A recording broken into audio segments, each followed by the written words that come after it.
요한복음 14장 1절부터 14절입니다. 근심마라는 제목으로 말씀드리겠습니다. 지금은 미세먼지가 있습니다. 전국적으로 절반이 나쁨이고 절반이 보통이거나 좋습니다. 환기는 언제나 해야 됩니다. 그런데 코로나19가 유행하기 때문에 환기가 더 중요합니다. 그런데 미세먼지가 많다는 것은 매우 안 좋은 일입니다. 더워지면 냉방을 해야 되는데 문을 닫고 냉방을 하면 마스크를 착용하고 찬송도 부르지 못하고 이런 예배를 계속 드려야 됩니다. 미세먼지가 없어서 예년처럼 문과 창문을 다 열고 예배를 드릴 수 있게 해주십사고 간구합니다. 우리나라 전체 확진자가 어제까지 매일 10명 이하로 나오고 있습니다. 다행한 일입니다. 코로나19가 퇴치되었다고 생각하면 안 됩니다. 내가 감염되어서 남을 감염시키는데도 나는 감염된 줄도 모르는 경우도 있습니다. 확진자도 아니고 격리자도 아니고 아무나 붙잡고 항체 검사를 해보면 확진을 받지 않았지만 이미 병을 앓았던 사람이 4 내지 5%가 됩니다. 그러니 확진자가 없는 영도구에 사는 우리 같은 사람들도 얼마든지 남을 감염시킬 수 있다고 생각하고 거리를 둬야 됩니다. 대구에 사는 10대가 지난 23일에 군에 입대하면서 확진을 받았습니다. 20일부터 인후통, 두통, 설사 증상이 있었습니다. 이 청년이 17일, 18일 양일간에 부산의 술집과 클럽에 다녀갔습니다. 당일 클럽 출입자 명부에는 480명이 기록되어 있었습니다. 인근 송도에도 다녀갔습니다. 군에 가기 전에 놀다가 간다고 부산 나들이를 한 것 같습니다. 이런 기사를 보면 살얼음판 위를 걷는 것 같습니다. 그 청년의 가족들도 격리되고 검사를 받아야 할 것입니다. 10대들을 경계해야 됩니다. 10대들로 인해서 부모와 조부모가 감염되어서 불행한 일을 당하기도 합니다. 지난 금요일에 태종대 온천에 갔는데 10대 여러 명이 맹탕 속에서 장난을 치고 한 15분가량 노는데요. 제가 25분 맹욕을 하고 있었는데 아무리 피해도 그 사람들과 거리를 둘 수가 없었습니다. 그 아이들은 거리두기 개념이 없었습니다. 자기들끼리는 물론이고 남들하고도 거리두기를 하지 않았습니다. 제게 접근할 정도로 다가오길래 청년의 등을 제가 밀어냈습니다. 손을 쓰는 것은 아무래도 남에게 불결하니까 제가 이렇게 밀어냈습니다.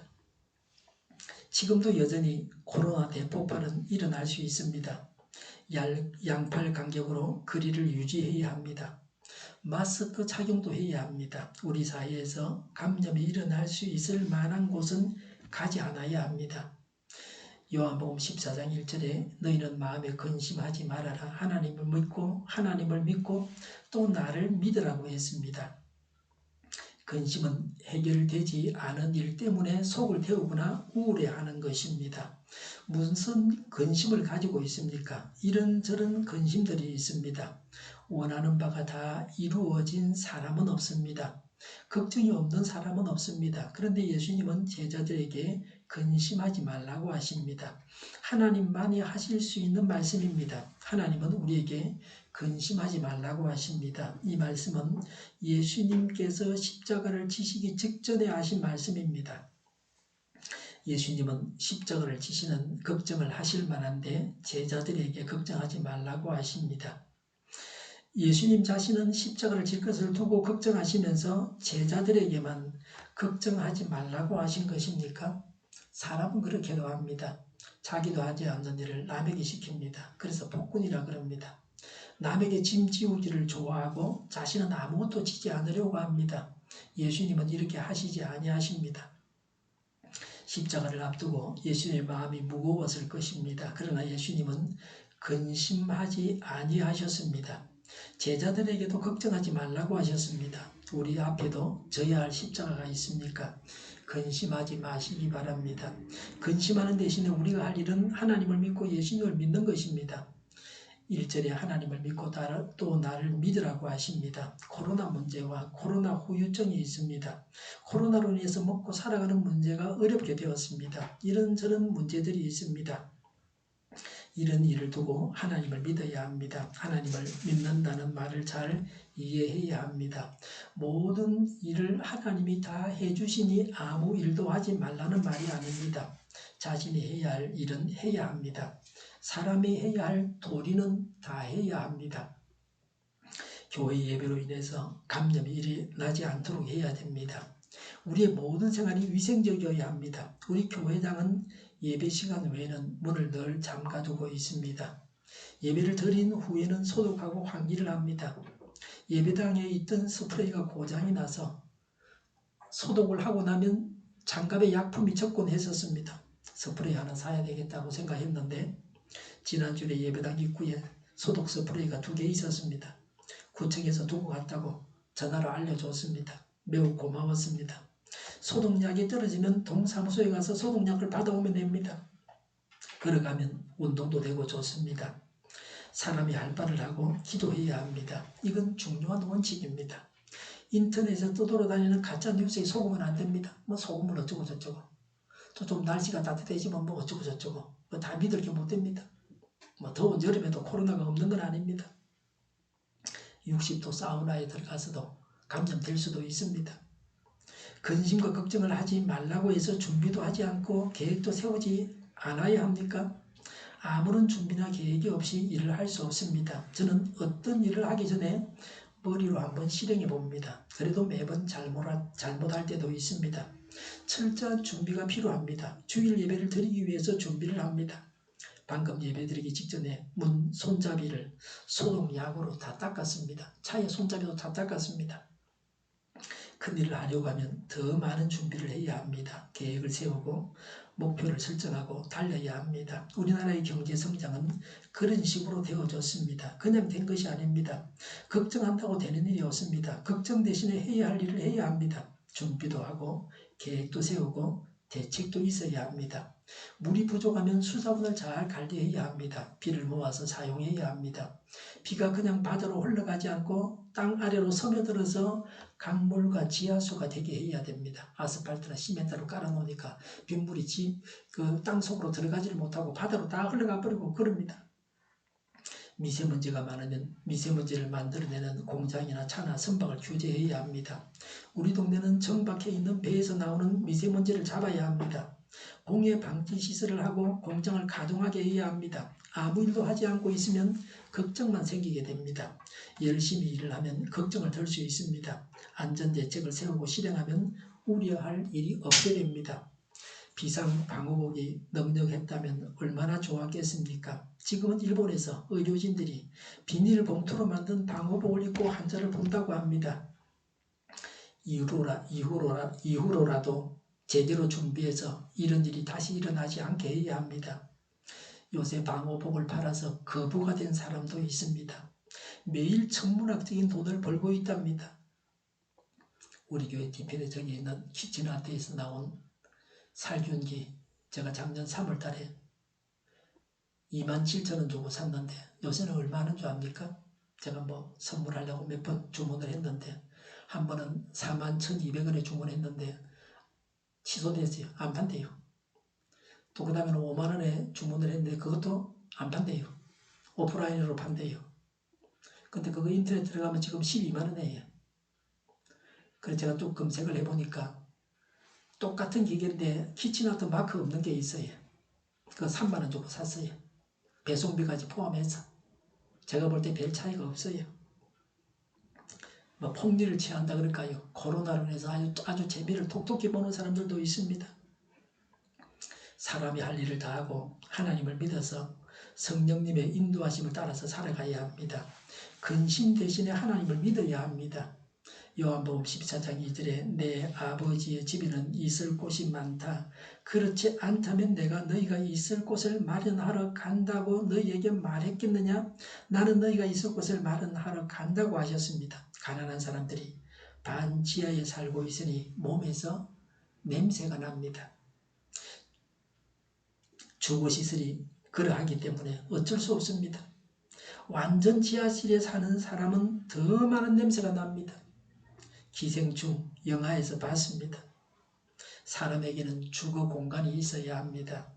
쾌적한 곳에서 사는 사람들은 집 걱정은 안 합니다. 예수님은 하늘나라에는 있을 곳이 많고 제자들이 있을 곳을 마련하러 간다고 하셨습니다. 제자들이 있을 곳을 마련하겠다고 하십니다. 예수님과 함께 영원히 행복하게 영원한 천국에서 살게 됩니다. 그러니 걱정하지 말라고 하십니다. 이 세상에서 잠시 사는데 어려우면 영원한 지옥만 하겠습니까? 감옥이 두렵습니까? 죽음이 두렵습니까? 죽어도 영원히 죽지 않는데 근심할 이유가 없습니다. 요한복음 14장 3절에 내가 가서 너희가 있을 곳을 마련하면 다시 와서 너희를 나에게로 데려다가 내가 있는 곳에 너희도 함께 있게 하겠다고 했습니다. 예수님은 영원한 천국에 우리가 있을 곳을 마련하시고 다시 오셔서 우리를 데리고 가셔서 거기서 예수님과 함께 있게 하겠다고 하셨습니다. 우리가 이런 사람들입니다. 영원한 천국에 갈 곳이 있습니다. 영원한 천국에 주거지가 장만되어 있습니다.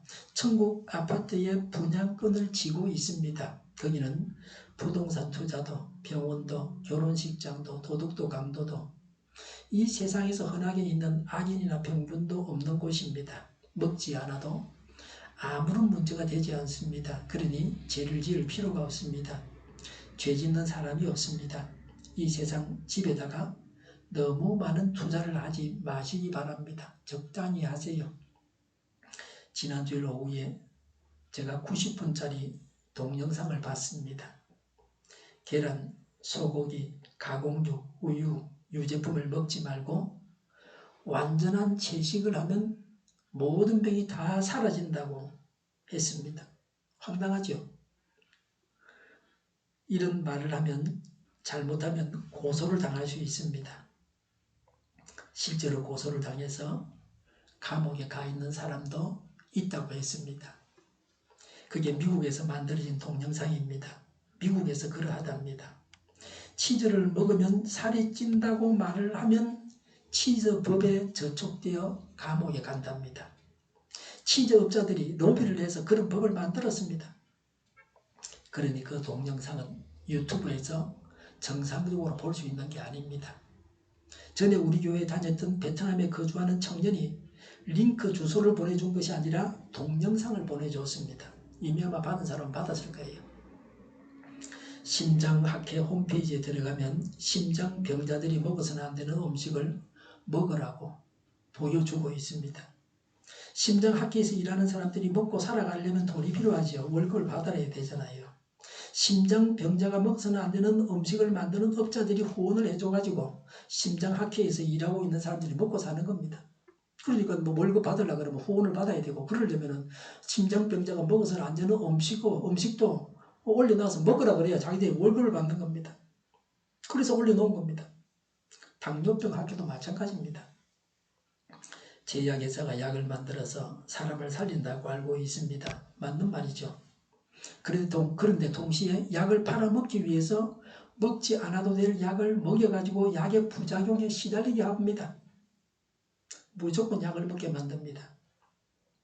제약회사의 이익을 위해서 그렇게 합니다. 나이가 들면 혈압이 좀 높아야 피가 구석구석까지 들어간다고 주장하는 분도 있습니다. 그래서 한 140까지는 뭐 약 안 먹어도 되는 거예요. 150 넘어가면 먹어야 되고. 근데 제약회사는 혈압약을 팔아먹으려고 기준을 낮추는 겁니다. 안 먹어도 될 사람까지 약을 먹게 만드는 겁니다. 노인정의 어르신들 약봉지를 검사해보면 먹지 말아야 할 약이 수두룩합니다. 의원에 가면 약을 줄까요? 하는 말을 의사들이 입에 달고 있습니다. 약을 먹게 해주고 처방을 해줘야만 수입이 있는 겁니다.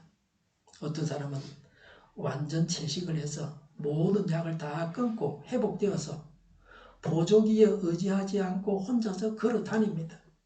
물론 채식을 해서 병이 생기는 사람이 있습니다. 그런데 육식을 해서 생기는 병은 더 많다는 겁니다.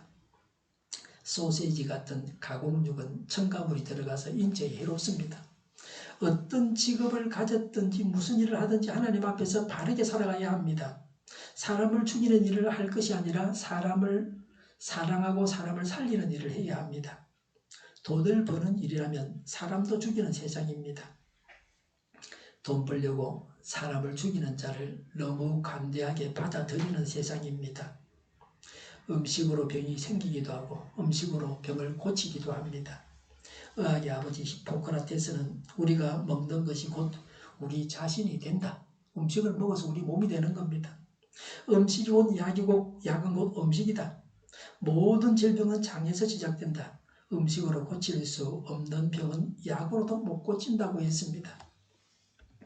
내게 병이 생기면 내가 먹는 음식에 문제가 없는가를 살펴봐야 합니다.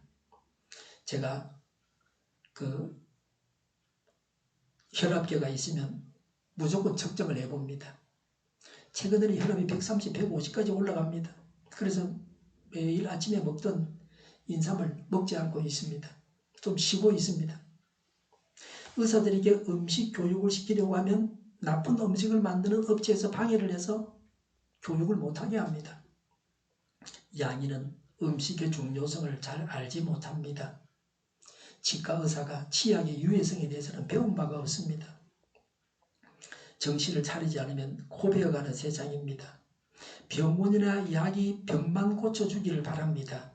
병원이나 약이나 의사 때문에 죽는 일이 없기를 바랍니다. 병원이 문을 닫으면 죽는 사람 수도 줄어든다는 말도 있습니다. 잘못해서 사람을 죽이는 경우도 있는 겁니다. 병원은 꼭 필요할 때만 가야 됩니다. 약도 그렇죠. 너무 많이 가는 것은 절대로 안 됩니다. 의사가 모든 병을 다 고치는 건 아닙니다. 병원에서 치료를 받으면 노인이 청년이 되는 건 아닙니다. 의술로 못 고치는 병은 가지고 살다가 떠나가야 합니다. 요한복음 14장 4절에 너희는 내가 어디로 가는지 그 길을 알고 있다고 했습니다. 예수님이 가시는 길을 제자들이 알고 있다고 하십니다. 예수님은 영원한 천국으로 가시는 것입니다. 믿는 자들은 영원한 천국에 가게 됩니다. 요한복음 14장 5절에 도마가 예수께 말하였다. 주님, 우리는 주님께서 어디로 가시는지도 모르는데 어떻게 그 길을 알겠습니까? 라고 했습니다. 도마는 예수님이 가시는 길을 모른다고 했습니다. 요한복음 14장 6절에 예수께서 그에게 말씀하셨다. 나는 길이요 진리요 생명이다. 나를 거치지 않고서는 아무도 아버지께로 갈 사람이 없다고 했습니다. 예수님을 거쳐서만 성부께로 간다고 하셨습니다. 이것이 종교차별금지법 위반인 말씀입니다. 우리 교회에서 가장 중요하게 여기는 말씀 중에 하나입니다. 이게 무슨 종교차별입니까? 예수님이 종교차별하셨습니까? 예수님은 종교를 말씀하신 것이 아니라 천국 가는 길에 대해서 말씀을 하셨습니다. 무슨 종교든지 믿으면 천국 간다고 하셨다면 잘 하셨다고 서양 사람들은 말합니까? 거짓을 말이야 차별하지 않는 것입니까? 예수님 말고 메시아 구원자가 또 있습니까? 마지막 때에 마귀가 스치는 세상에 우리가 살아가고 있습니다. 이 세상은 잠시 후에 끝이 날 것입니다. 요한복음 14장 7절에 너희가 나를 알았더라면 내 아버지도 알았을 것이다. 이제 너희는 내 아버지를 알고 있으며 그분을 이미 보았다고 했습니다. 예수님을 알면 성부를 알고 성부를 이미 보았다고 하셨습니다. 예수님을 통해서 하나님을 알고 보는 것입니다. 하나님 그러면 머리가 복잡해집니다. 유한한 인간이 무한하신 하나님을 어떻게 파악하겠습니까? 그러나 예수님은 철학적으로 복잡하게 말씀하지 아니하셨습니다. 아주 간단하게 말씀하셨습니다. 어려운 사실을 간단하게 알려주셨습니다. 그러니 예수님이십니다. 요한복음 14장 8절에 빌립이 예수께 말하였다. 주님 우리에게 아버지를 보여주십시오. 그러면 좋겠습니다. 사람의 눈은 매우 중요합니다. 눈으로 봅니다. 눈에 보이지 않으면 없는 겁니다. 일상적으로 맞는 말입니다. 그러나 눈에 보이지 않아도 있는 것은 얼마든지 있습니다. 공기나 물이나 바이러스가 눈에 보이지 않지만 존재합니다. 코로나19 바이러스는 10만 개를 일렬로 세우면 1cm가 됩니다. 그러니 그게 우리 눈에 보이겠습니까? 보통 현미경으로도 볼 수 없습니다. 눈에는 보이지만 영원하지 않는 것들은 무수합니다. 모든 사람들은 잠시 후면 죽어서 이 세상을 떠나가야 됩니다. 영원히 사는 존재는 아닙니다. 새 물건도 낡게 되고 못 쓰게 되고 버려야 합니다. 제가 치과에 갔더니 치과 선생님이 그래요. 이전에 오시던 그 할머니들은 어디 가셨어요? 제가 다 돌아가셨어요. 그랬어요. 사람은 뭐 있다가 없어지고 그러잖아요. 예배당에 같이 예배드리다가 돌아가시고 안 보이고 사라지는 겁니다. 엄밀히 말해서 참 존재는 아니다. 있다가 없는 없어지는 그런 존재입니다. 뭐 사람이 그렇고 이 세상에 있는 모든 것이 그렇습니다. 눈에 보이는 것은 일시적인 것입니다. 영원한 것이 아닙니다. 눈에 보이지 않는 하나님이 영원하신 분이십니다. 하나님이 눈에 보이지 않으니 하나님을 보여주십사고 구합니다. 많은 예수님 사진을 봅니다. 예수님을 보고 싶다는 겁니다. 빌립은 예수님의 제자로서 예수님을 보았습니다. 예수님과 대화를 나누고 있습니다. 3년 동안 제자로서 예수님과 함께 했습니다. 요한복음 14장 9절에 예수께서 대답하셨다. 빌립아, 내가 이렇게 오랫동안 너희와 함께 지냈는데도 너는 나를 알지 못하느냐? 나를 본 사람은 아버지를 보았다. 그런데 내가 어찌하여 우리에게 아버지를 보여주십시오 하고 말하느냐라고 했습니다. 예수님을 보아서 성부 하나님을 본 것이라고 예수님이 말씀하셨습니다. 하나님을 보는 방법은 인간으로 오신 하나님이신 예수님을 보는 것입니다. 인간의 눈으로 하나님을 볼 수 있는 방법은 이것밖에 없습니다. 영원한 하나님의 나라에서 하나님을 우리가 볼 수 있을지 모르겠습니다. 본래 하나님은 형상이 있는 분이 아니십니다. 하나님의 형상을 본 사람이 없습니다. 모세가 불이 타고 있는 가시나무 뜰기에서 하나님을 배웠습니다. 하나님이 어떤 모양을 가지고 계신 것을 본 것이 아닙니다. 예수님은 사람의 몸을 입고 사람이 사는 이 땅에 오셨습니다. 그래서 우리가 볼 수 있습니다. 예수님이 재림하실 때에도 가실 때 그 모습으로 다시 오신다고 하셨습니다. 그래서 예수님을 우리의 눈으로 볼 수 있습니다. 요한복음 14장 10절에 내가 아버지 안에 있고 아버지께서 내 안에 계시다는 것을 내가 믿지 않느냐고 했습니다. 예수님은 성부 안에, 성부 하나님은 예수님 안에 계십니다. 10절에 내가 너에게 하는 말은 내 마음대로 하는 것이 아니다. 아버지께서 내 안에 계시면서 자기의 일을 하신다고 했습니다. 예수님의 말씀은 예수님 마음대로 하신 말씀이 아닙니다. 성부께서 예수님 안에 계시면서 하시는 말씀입니다. 우리 안에 예수님이 계셔서 성령 하나님과 성부 하나님, 삼위 하나님이 우리 안에 계십니다. 우리의 주인 자리를 하나님께 내어드려야 합니다. 하나님이 우리의 주인이 되셔서 우리가 하는 말은 다 하나님의 말씀이어야 합니다. 이것이 그리스도인입니다. 그 사람 속에 하나님께서 살아 계시는 것입니다. 그래서 믿는 자가 성전입니다. 요한복음 14장 11절에 내가 아버지 안에 있고 아버지께서 내 안에 계시다는 것을 믿으라고 했습니다. 우리가 믿어야 할 것은 예수님이 성부 안에 계시고 성부께서 예수님 안에 계신 것을 믿어야 합니다. 성부 성자는 하나이십니다. 삼위일체 하나님이십니다. 이것을 믿어야 합니다. 11절에 믿지 못하겠거든 내가 하는 그 일들을 보아서라도 믿으라고 했습니다. 예수님께서 하신 일을 보고서 예수님을 믿으라고 하십니다. 한 일을 보면 선한 사람인지 악한 사람인지 알 수 있습니다. 열매를 보고서 그 나무를 알 수 있습니다. 12절에 요한복음 14장 12절에 내가 진정으로 너희에게 말한다. 나를 믿는 사람은 내가 하는 일을 그도 할 것이요 그보다 더 큰 일도 할 것이다 라고 했습니다. 예수님을 믿는 사람은 예수님이 하신 일을 하게 되고 더 큰 일도 합니다. 예수님이 그리스도인 안에 계셔서 기적을 행하십니다. 우리는 사도들을 통해서 크신 하나님을 보여주신 것을 알고 있습니다. 오늘날도 믿는 자들을 통해서 하나님의 기적을 봅니다. 우리는 하나님을 믿고 강구해서 기적이 일어나는 것을 봅니다. 하나님의 기적을 늘 보시기 바랍니다. 12절에 그것은 내가 아버지께로 가기 때문이다 라고 했습니다. 예수님이 성부께로 가셔서 그리스도인들이 하나님의 기적의 도구가 되게 하겠다는 말씀입니다. 결정권은 하나님이 지고 계십니다. 예수님은 하나님 보좌 우편에 앉으셔서 그리스도인들을 통해서 하나님의 기적이 일어나게 하십니다. 우리가 하나님의 기적의 도구가 되어야 합니다. 우리에게 하나님의 기적들이 일어나기를 바랍니다.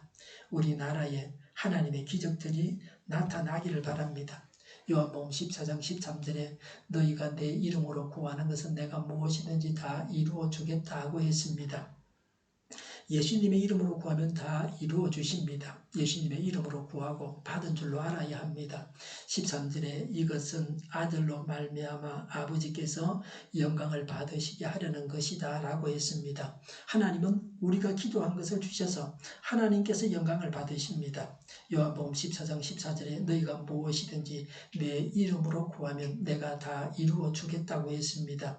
예수님의 이름으로 구해야 합니다. 구해야 받습니다. 구해서 받아야 합니다. 하나님께 기도하지 않고 간구하지도 않고 받지도 않으면 그리스도인이 아닙니다. 믿음이 있다는 표시는 기도한다는 것입니다. 기도하고 구해야 합니다. 예수 믿으면 천국에 갑니다. 예수님은 하나님이십니다. 예수님을 믿는 것이 하나님을 믿는 것입니다. 어떤 걱정도 버리고 예수님의 이름으로 기도하면 다 이루어 주겠다는 말씀을 믿고서 기도해야 합니다. 하나님께서 주시는 믿음으로 예수님을 믿어야 되겠습니다. 기도하겠습니다. 정의가 강물처럼 흘러가게 하여 주시옵소서. 모든 언론이 제 역할을 다하게 하여 주시옵소서. 코로나19가 퇴치되게 하시고 외국에서 유입과 국내 감염을 막아주옵소서. 의료진이 감염되지 않게 하시며 백신과 치료제가 나오게 하시며 갇힌 생활이 끝나게 하옵소서. 오늘보다는 내일이 더 낫게 하여 주시옵소서. 우리 동일교회가 만국론집하게 하여 주시옵소서. 예수 이름을 명하노니 모든 병만은 물러가고 몸의 모든 부분으로 온전하게 될지어다. 신유의 기적을 베푸셔서 지금도 저희의 질병을 고쳐주시옵소서. 코로나19로 고생하는 온 세상에 있는 사람들을 주님께서 고치시며 온전케 하여 주시옵소서. 저희와 교회가 이 나라의 왼쪽을 불쌍히 여겨 주시옵소서. 하나님께서 기뻐하시는 나라가 되게 하여 주시옵소서. 주 예수 그리스도의 은혜와 하나님의 사랑과 성령의 사귐이 하나님께서 주시는 믿음으로 예수님을 믿겠다고 다짐하는 우리 모두와 함께 하기를 빕니다. 아멘.